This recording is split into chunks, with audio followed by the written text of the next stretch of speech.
that AMD really did push this out a little bit too soon. I'm not sure if it was the rising stock and subsequent expectation from investors or what. I will say it has been a while since AMD launched a new CPU, but harsh words. But it has definitely been a rocky start, especially with the memory limitations as the emailer stated. There is a bright side to this though. While it doesn't help AMD's reputation to launch before it's ready, I think it shows why some strange requests are being made from AMD to reviewers. No, this isn't some strange conspiracy to make AMD look better than they are. These are actually features that are being cut off. The good news is that they should be fixed with updates. AMD has even stated that an update will be released in April to optimize the Windows balance plan to perform better with their CPUs. Another good part of this is that at least this company, though I'm sure others are as well, are working really hard and as fast as they can to fulfill these orders. That's great news for everyone who's waiting to build their next Ryzen PC. Okay, I'm gonna go ahead and change the topic around a bit since we're discussing Ryzen's newness. I've been hearing from a ton of you who aren't happy that I discuss Ryzen's issues with its newest architecture, and I want to talk about that and the future of gaming. There's an incredible article over at Ars Technica that discusses this very thing, and I'll have a link to it in the description if you want to check that out. I just want to go over just a couple things from it. It's mostly speculation, but it's really from game developers, game engine developers, etc. So not to get too technical though, the answer is really that it's completely up in the air. I know, that probably doesn't help you much, but hear me out. On one hand, Visual C++, the preferred compiler for most AAA developers, doesn't really have any ways to fine-tune the assembly to match very specific CPU architectures, and developers don't want to handwrite assembly code. But if Ryzen continues to do well, Microsoft might just add that back in, as it had the ability in the past. Also, some game engines do have ways of addressing things like the strange cache restraints of Ryzen. Really, it seems things are going to continue down the approach of more CPU cores are better than less. But as the example, some games simply can't use all the power of multi-core parallel processing. They gave an example of Civilization. Currently, certain parts of AI, etc. can't be on more than one core, at least not how things are done right now. But there really is great news. It surely seems, overall, games should begin scaling better to higher core counts as time goes on, especially with Ryzen bringing high core processing away from being an enthusiast-only level down to more of the average and high-end PC market. That will ultimately do nothing but help in the future of multi-core processing. So really what I want to say is that the future does look bright. For everyone, Intel and AMD fans alike. I'm sure it might sound like I'm just being a cop-out or whatever, but as I've said before, competition is great. I'm all for preferring one company over another. If you like a certain brand because they sell great products, awesome. Nothing wrong with that. Let's always encourage competition because it helps the consumer more than anything. Stagnation becomes a thing of the past and forges all industries. So I hope you liked the video, and if you're like me, I hope you're really looking forward to what Ryzen is going to bring to the CPU market, gaming industry, everything. And if you did like it, definitely give me a thumbs up and subscribe. It really helps me out. I'm going to have some really awesome content coming. And as always, have a great day.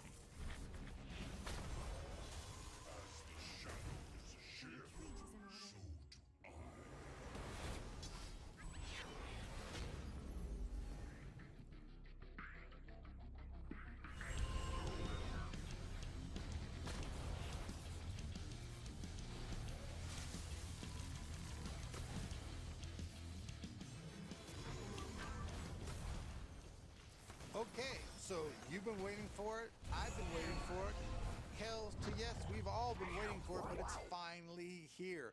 The Rising Phoenix system featuring, that's right, the AMD 7 Series 1800X, and check it out, at $1,800. So we got an 1800X system at $1,800. It's a very nice system. If you were really expecting something much cheaper, it's going to be kind of hard to do because let's just face it, the CPU itself is $500. smackaroos. So right there, you know, you're buying a high-end system, so we decided to stick things at pretty high-end. Now, we could have went even crazier. I had a bigger case. We decided to save that for a build that's totally dedicated to doing content creation.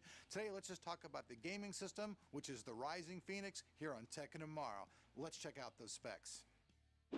For the Rising Phoenix build, we chose a case that was pretty well priced and still had a lot of features and looked really clean. Now, this is their Shogun case. It features all kinds of cool stuff, including the Asus Aura lighting system, so you can change all the lights inside of the system, which I think is a pretty cool thing. In fact, if you wanted to, you could even use the old school colors of AMD, which were actually green and black, which is kind of cool if you're doing that throwback thing.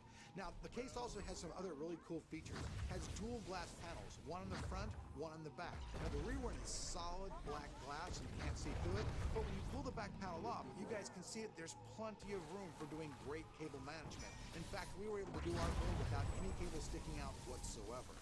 And one of the reasons why we use two SSDs is just because they look so cool sitting right there. You guys don't have to use the SSDs that we use in our build. You can omit that completely, but you guys gotta admit that those two drives just look really nice all around. We also used a bunch of different BitPhoenix fans in the system as well. We even replaced the fan on the Noctua cooler with one of those fans so that everything matches. For the motherboard, we wanted something that actually matched the build really well, and I was on a fence about whether I should use the Gigabyte Gaming 5 or this motherboard, but this motherboard won out just because of the simple fact that it's silver, and you guys can see in the build, this thing just looks totally kick-ass. Now, this is the MSI X370 X-Power Gaming Titanium motherboard, obviously for AMD Ryzen. This board is DDR4 ready, and it just has a lot of features that make it a great gaming motherboard. You can run SLI, you can run Crossfire, just all in all a well-rounded motherboard. And what the hell, this thing just looks, like I said, badass. And look at all those pretty lights. It's like Christmas. Obviously, since we're building a high-end build for AMD, we want to use the highest end AMD card that you can get for your gaming environment, and that is the Red Devil RX 480. Now, this 8GB bad boy features 3 fans. It has all the colors that AMD fans like, the red and black theme, and this thing is just one hell of a fast card. And obviously, since this build is called the Rising Phoenix, we use the AMD Ryzen, and we use their latest one, their greatest one. This is the 1800X, coming to the market at $500. Now, one thing I want to talk about, folks, in my build experience and testing the system, we did have some problems with the memory. I tried much faster memory in the system. I tried changing the specs around, but I wasn't able to get the memory to go any faster than 2133 at the moment. Anything else other than that setting, and my system would just freeze up time and time again. So we finally agreed on a system that worked, which was the Corsair Vengeance LPX 16GB kit. Now, this is 2 8GB sticks at DDR4 at 3000 megahertz. But like I said, I can only get it to run to 2133 speeds stable. This problem is well documented. If you want more information, just type it into Google and check out the information. Now, powering this bad boy is the Corsair RMX series RM750S. It's a fully modular power supply, 80 plus gold, and along with this, we use their brand new cable kit. Now, this is a black and red cable kit. Gets rid of all those mustard and ketchup cables that you guys hate. So gone is the mustard and ketchup, so no free meals. And this is the power supply we used in this build. And one thing I really do like about the case is that the power supply is completely hidden in its own shroud. So if you don't like seeing the power supply, hey, in this build, it's hidden. One thing we were having one hell of a time with our build was actually finding a cooler that would work with the new AM4 system. A lot of the coolers that are out there just plain and simply don't work on many of the motherboards. Now, I heard the Gigabyte's a little bit more flexible, I don't know yet, but as far as things go, we ended up using the Noctua CPU cooler that we got in the kit. So until I actually got the kit from AMD, I wasn't able to get a cooler from anybody else that would actually just fit natively onto the board. Take that in mind if you're planning on building one. Alright, so obviously this is a gaming system, and that means I'm going to have somewhere to put my games. But I also wanted to boot up very, very fast. So I wanted to put something in RAID, but something that wouldn't break the bank. So I chose 2 Kingston 128GB SSDs. I raided these bad boys up, and that's our boot drive. And then we have a single 1TB Western Digital black drive, and that's what we store the games on. And in addition to that, we just have a portable drive that we take, and when we need to install extra games, we just take that with that and use it in any system that we want to. In fact, I would suggest you do that too, because it not only keeps all your games backed up, you can take it with you wherever you want and play wherever the hell you want. Now you guys can see though that the overall look of the Rising Phoenix is just totally cool. All the lights look really cool together. The ability to change all the lights for you people out there who love RGB stuff, hey, this is a baby for you. It's totally clean inside. You can see the cable management is completely beautiful. Nothing is restricting the airflow in the case whatsoever. And gone, like I said, bunch of cables. So now all you guys get is the beauty of the custom cables from the people over at Corsair. So that's the system and the specs. Let's check out those scores.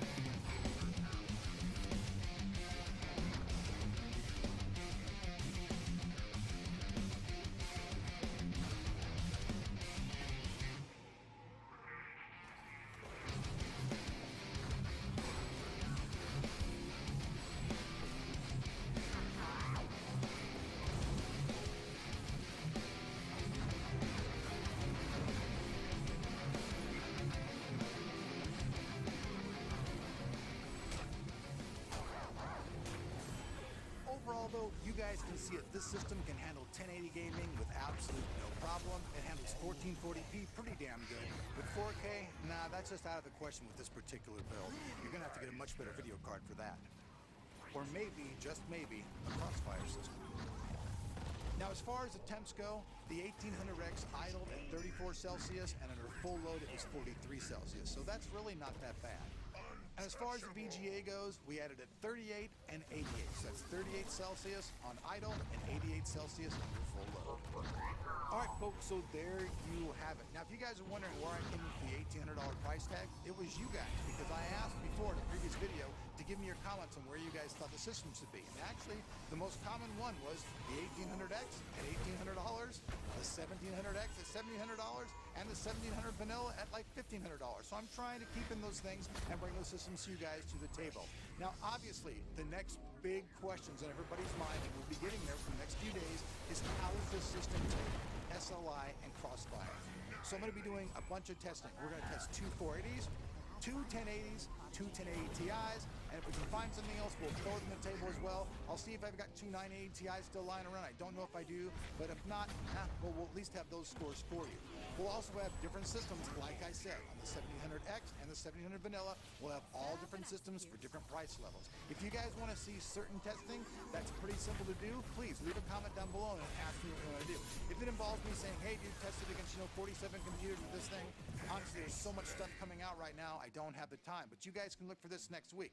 Next week, we'll have gaming footage, live gaming footage of how this card does in this system, how the 1080 Ti does, and then we'll have it in a comparable system by the Intel folks.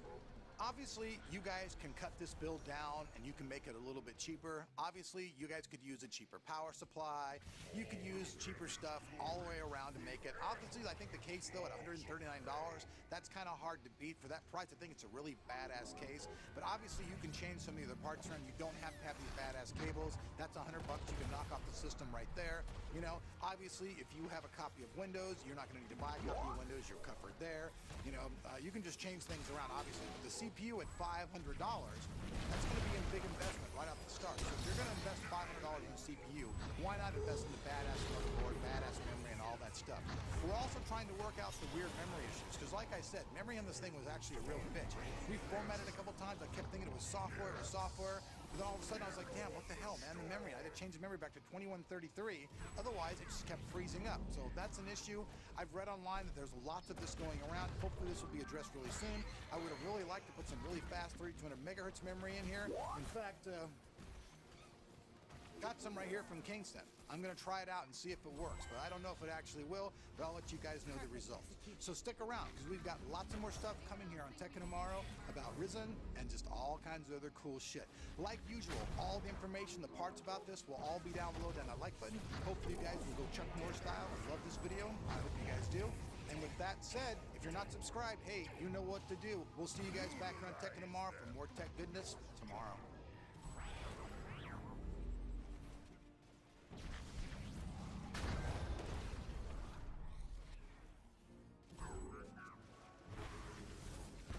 What is going on, everybody, it is Ozzy from OzTalks Hardware, and in this video I will be discussing gaming on Ryzen. Now, I did have a Ryzen review previously uploaded, but I decided to take it down because I was not a fan of the quality. It actually took me 2 hours to both record and edit the video, and honestly, for a review of that nature, it would take me a lot more time to finish the video. But today, I want to discuss something very different about Ryzen. As many of you know, Ryzen is about 3 to 15% slower than a Kaby Lake CPU in 1080p gaming. Considering that the R7 lineup is geared towards content creators, that's not very surprising, in the least actually. But after the fiasco of the discrepancies between reviewers and review samples, I decided to take a closer look at my test bench and see how some of the components could really affect the R7 chip. What I've found to my knowledge is that memory affects it a lot. Now, RAM speed affecting processor speed is actually nothing really new. Skylake saw a pretty nice bump in performance when it was paired with faster memory, and higher frequencies usually improve minimum frames per second across most architectures. But it seems that Ryzen is slightly dependent on RAM to get to its fullest potential. I received a RAM kit clocked at 2133 MHz out of the box. Unfortunately, I still cannot overclock my RAM manually on my Gigabyte Gaming 5, but I can enable the XMP profile that clocks the RAM to 2933 automatically. I wish I could push the RAM further, but until a new BIOS update is released that affects and improves memory stability, I'm stuck right under 3000 MHz. Fortunately enough, that's all I need to prove my point. So I have an R7 1700 clocked at 4 GHz and a Skylake 6700K clocked at 4 GHz. The benchmarks you'll see are clock for clock to rid any discrepancies frequency may naturally cause. The i7 uses 2133 MHz RAM for all the games tested, while the R7 will use 2133 and 2933 where specified. I decided to turn off SMT to gauge the SMT issue that presents itself in Windows 10 when using a Ryzen chip. So the games I tested are GTA 5, Far Cry Primal, Hitman, and Battlefield 1. Now, I tested all of these games using DirectX 11 and not DirectX 12 simply because I did not have enough time to test out both APIs and work with the results. Now, all of the respective settings will be shown on the graphs that will be displayed on screen when I get to the benchmarks.